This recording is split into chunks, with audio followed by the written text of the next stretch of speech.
Maksudnya, sesungguhnya Allah dan malaikatnya berselawat memberi segala penghormatan dan kebaikan kepada Nabi Muhammad sallallahu alaihi wasallam. Wahai orang yang beriman, berselawatlah kamu kepadanya serta ucapkanlah salam sejahtera dengan penghormatan yang sepenuhnya. Allahumma salli ala Sayyidina Muhammad wa ala ali Sayyidina Muhammad kama sallaita ala Sayyidina Ibrahim wa ala ali Sayyidina Ibrahim وبارك على سيدنا محمد وعلى آل سيدنا محمد كما باركت على سيدنا إبراهيم وعلى آل سيدنا إبراهيم في العالمين إنك حميد مجيد.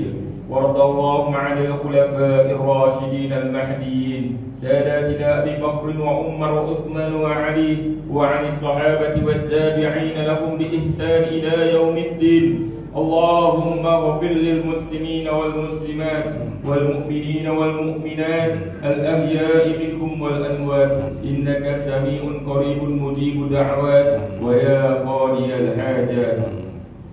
Ya Allah, Ya Rahman, Ya Rahim, bantulah saudara-saudara kami di mana sahaja mereka berada, khususnya di bumi Palestin. Kurniakanlah mereka perlindungan, keamanan dan kemenangan. Angkatlah segala penderitaan, kesedihan, peperangan dan pemusuhan daripada mereka dengan rahmat-Mu, wahai Tuhan yang Maha Pengasih.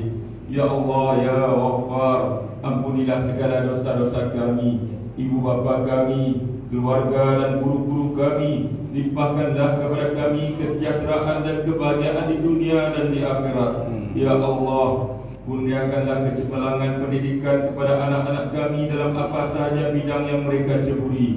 Tambahkanlah ilmu yang bermanfaat kepada mereka. Suburkanlah jiwa mereka dengan akhlak yang mulia dan terpuji. Jadikanlah anak-anak kami pemimpin dalam kalangan orang yang bertakwa. Ya Allah, Ya Hadi, Ya Hakim, berikanlah taufik dan hidayat-Mu kepada kami semua dan juga kepada pemimpin-pemimpin negara kami, khasnya kepada Seri Paduka Baginda Yang di-Pertuan Agong Malaysia dan juga pemimpin-pemimpin negeri kami, khususnya Tuan Yang terutama Yang di-Pertua Negeri Sarawak.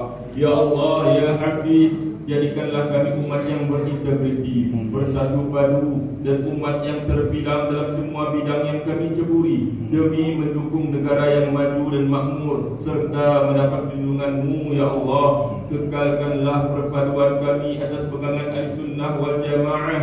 Limpahkanlah nikmat keselamatan, kesihatan dan ketenangan serta lindungilah kami daripada segala musibah, wabak dan bala yang tidak diingini. Allahumma barik lana fi Rajab wa Sya'ban wa ballighna Ramadan. Rabbana atina fid dunya hasanah wa fil akhirati hasanah wa qina adzaban nar.